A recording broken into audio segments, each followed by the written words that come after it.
दोस्तों कैसे हो आप सब। बढ़िया, उम्मीद है आप सब अच्छे होंगे। आज हम पढ़ेंगे वर्णमाला। वर्णमाला यह कंपटीशन में पूछे जाने वाले हिंदी का बहुत महत्वपूर्ण टॉपिक है, तो इसके बारे में आज हम चर्चा करेंगे। तो ठीक है दोस्तों, शुरू करते हैं। सबसे पहले वर्णमाला।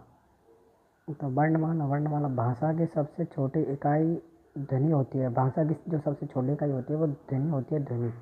ठीक है दोस्तों, जो भाषा होती है, हम जो बोलते हैं लोग, उसकी सबसे छोटी इकाई ध्वनि होती है। ठीक है, और इस ध्वनि को वर्ण कहते हैं। इस ध्वनि को वर्ण कहते हैं, यानी जो ध्वनि हम जो ध्वनि है ना, ध्वनि हमारी जो ध्वनि हम जो बोलते हैं उसको ही हम वर्ण कहते हैं। ठीक है दोस्तों,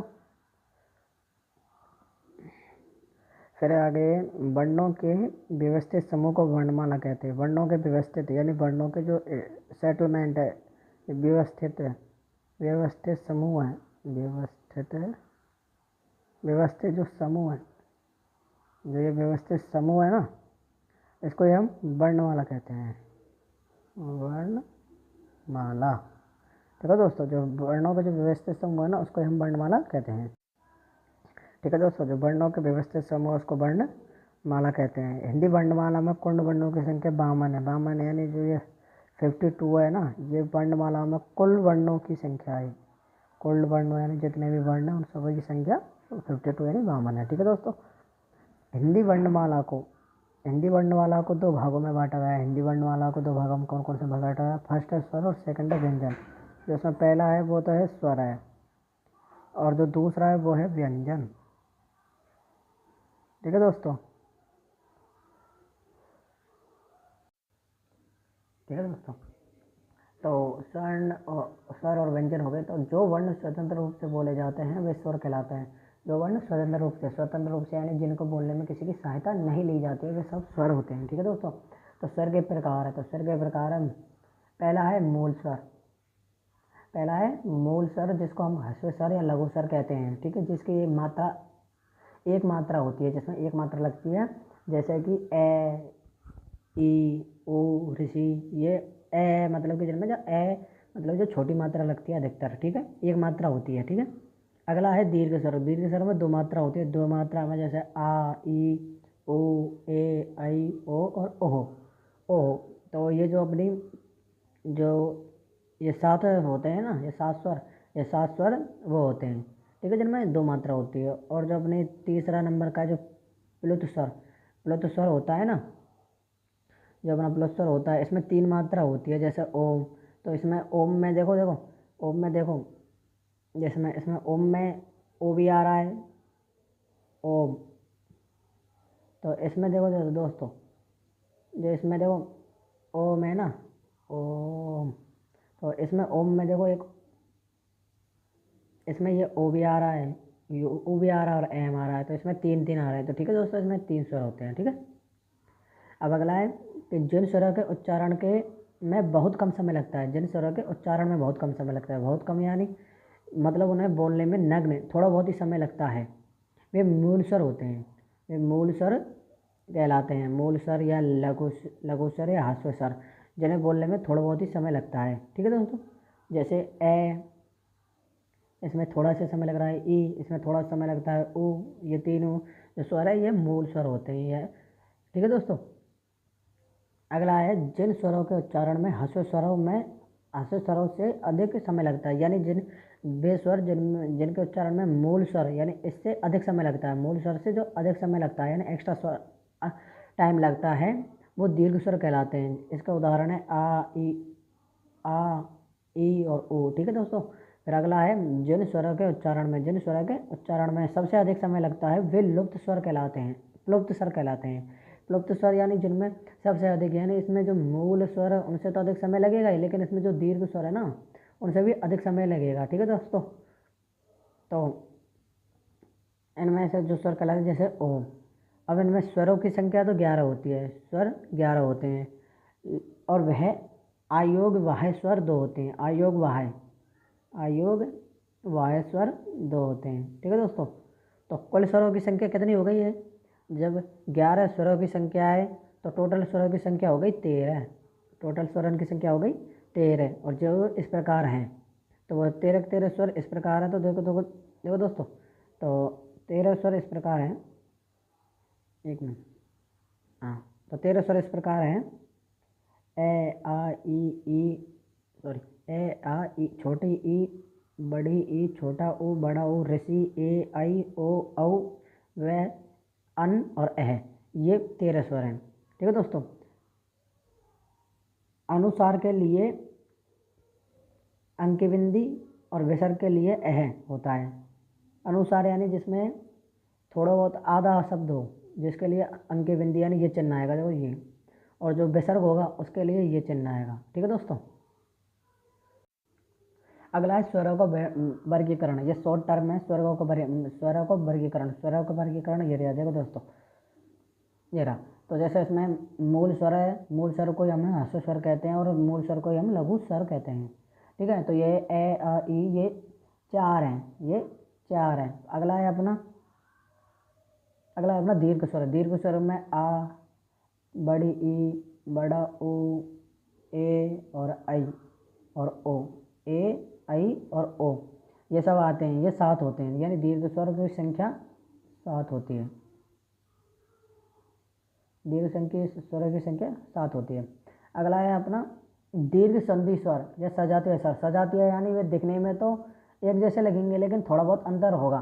तो दीर्घ संधि, संधि यानी संधि में काम आएंगे, जैसे कि आ, ई और ओ, ये 3 होते हैं। और अगला है अपना संयुक्त स्वर या विजातीय स्वर, जो ये 4 होते हैं। जो ये 4 कौन कौन से? ए, आई, ओ और ओ, ये 4 होते हैं। ठीक है दोस्तों। अब संयुक्त स्वर या स्वरों का निर्माण, तो स्वरों का निर्माण कैसे होगा? ए और ई, ए और ई अगर ये दोनों मिल जाएंगे तो ए बनेगा, छोटा ए। अगर ए और ए ये दोनों मिल जाएंगे तो बड़ा ए बनेगा, यानी ऐनक बनेगा।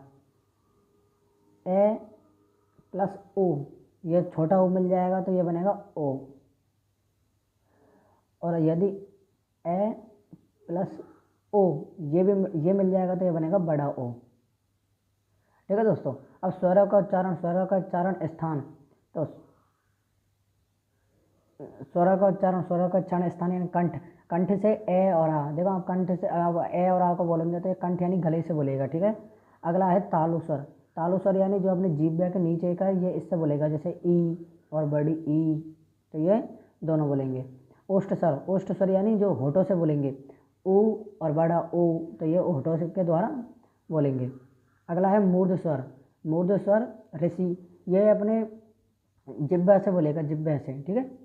कंठ तालस्वर, ये अपना ए, ये कंठ ताल यानी गला और जीभ के नीचे, ये दोनों साइड से बोलेंगे ए, इसमें गला और अपनी जीभ दोनों आएगी। और कंठ ओष्ठ यानी गला और ओठ यानी होठों के इसमें मिलेगा कि जब बनेगा तो ये बोलेगा ओ, तो इसमें होठ और गले दोनों आ रहे हैं। ठीक है दोस्तों। अब जीभ के आधार पर स्वर का उच्चारण, जीभ के आधार पर, तो अग्र स्वर यानी शुरुआती, तो अग्र यानी जिसमें आएगा ए ई आई, तो ये 4 हैं, तो ये 4 हैं। अगला है मध्य स्वर में ए आएगा, ये जिह्वा के द्वारा मध्य यानी बीच में से बोलेगा, जो ये 1 है। और अगला है पश्च स्वर यानी जो कद्दी पीछे से बोलेगा, तो जैसे आ, ऊ ओ और ओ, ये 5 हैं। ठीक है दोस्तों। अब अगला है व्यंजन। तो व्यंजन जो वर्ण स्वरों की सहायता से बोले जाते हैं, यानी जो स्वरों की सहायता यानी स्वर युक्त होंगे वे व्यंजन कहलाते हैं। ये 6 प्रकार के होते हैं। स्पर्धी, पहला है स्पर्धी व्यंजन, जैसे स्पर्श व्यंजन कहते हैं, जैसे कि कैसे, मैं तक, और इनकी संख्या 29 होती है। अगला है उपक्षिप्त या द्विगुण, ये व्यंजन, जैसे कि डे, ढे, ये 2 होते हैं। अगला है अनुनासिक या नासिक यानी जो नाक से बोले जाएंगे, जैसे अणे, दूसरा अणे, ये अणे वाला, ने, मैं, ये नाक से बोले जाएंगे। ठीक है दोस्तों। प्रत्येक वर्ण का 5वां वर्ण होता है, प्रत्येक वर्ग का 5वां वर्ण होता है। वर्ण यानी वही होगा, स्वर ही होगा प्रत्येक वर्ण का। अगला है चौथे नंबर का अंतःस्थ व्यंजन, ये जैसे ये, रे, ले, मतलब ये अंत यानी अंदर से बोले जाएंगे, और जो एस्त यानी एक जगह रुक के बोले जाएंगे। अगला है ओष्ठी व्यंजन या संदर्दी व्यंजन, ये जैसे कि से, फिर दूसरा से, ये से, यानी ये बोलेंगे तो एक जैसे लेकिन अलग अलग हैं। जैसे संयुक्त व्यंजन, अब संयुक्त व्यंजन में है छः, क्षत्रिय, त्रय, ग और श्रय। तो देखो इस श्रय में तो देखो, श्रय में तो से और रे जुड़ रहा है, ठीक है। क्षत्रिय में छः में के और छः क्षत्रिय जुड़ रही है। जो अपना त्रय, इसमें ते और आर जुड़ रहा है। और इसमें गे में जो अपना गे, इसमें गे और जय, ये दोनों जुड़ रहा है। इस प्रकार ये संयुक्त व्यंजन है, क्योंकि ये जुड़ के बोले जाते हैं। अब जैसे अपन वर्ग में जैसे अपने शॉर्ट टर्म में, तो यहाँ पे इसमें देख लेना कि क वर्ग, च वर्ग, ट वर्ग, त वर्ग और प वर्ग। इसमें क वर्ग में के, खे, गे और अणे, च छ ज अणे, ट ठ ड अणे, त थ ध अणे और प फ ब भ में। तो ये जो उच्चारण के स्थान है, जो क से कंठ, काय, पै से चाल यानी ताल ध्वनि है, जो मूर्ध ध्वनि है ये दंत यानी जो तय थ ये दंत के द्वारा है, और जो पे फ ब भ और मैं, ये ओष्ठ यानी होठों के द्वारा बोले जाते हैं। अगला है अपना अल्पप्राण। अल्पप्राण है प्रत्येक वर्ग का पहला या तीसरा या पांचवा वर्ण अल्पप्राण कहलाता है, प्रत्येक तत्व का, ठीक है। अगला है अपना महाप्राण यानी प्रत्येक वर्ग का दूसरा और चौथा वर्ण यह महाप्राण कहलाता है, ठीक है दोस्तों। ये परिभाषा है। अगला है अघोष यानी प्रत्येक वर्ण का पहला या दूसरा ये वर्ण अघोष कहलाते हैं, अघोष, ठीक है दोस्तों। अगला है घोष या सघोष। तो प्रत्येक वर्ण का तीसरा, चौथा, पांचवा, तीसरा, चौथा और पांचवा, तो ये वर्ण अघोष कहलाएंगे, घोष, अघोष नहीं, घोष, तो ये वर्ण घोष कहलाएंगे, ठीक है दोस्तों।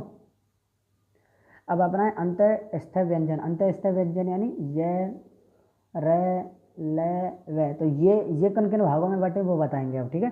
तो ये अपना है अर्धस्वर में ये और वे। दूसरा पार्श्विक स्वर में ले।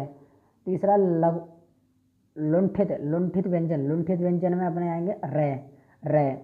और अपना है जो चौथे नंबर का ऊष्म संघर्षी व्यंजन में से है, जिनमें से से महाप्राण अबोध्य और है बोध्य, ठीक है।